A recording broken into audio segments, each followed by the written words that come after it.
Can the Fifth Amendment really protect you during questioning? Imagine being pulled aside by police and asked questions about a crime.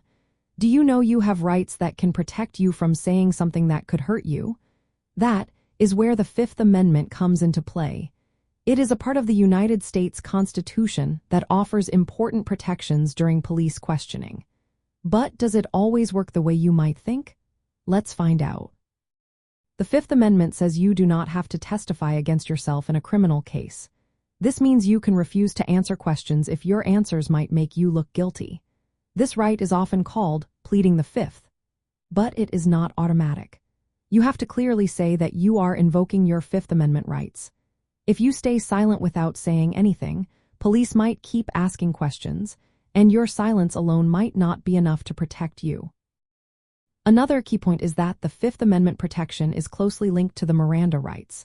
When police arrest someone and start questioning them, they must tell the person their rights.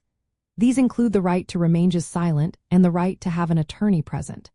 If police do not give these warnings, any statements made might not be used in court.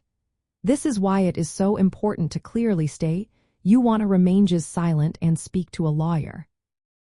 The Fifth Amendment mainly protects you when you are in custody and being questioned. Before an arrest or if you are not in custody, police do not have to give Miranda warnings. If you are not in custody, your silence might not be protected in the same way, and police can continue questioning you.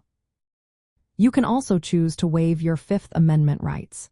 If you understand your rights and decide to speak without a lawyer, you can do so voluntarily. But it must be a clear and informed choice. If you do waive your rights, anything you say can be used against you in court.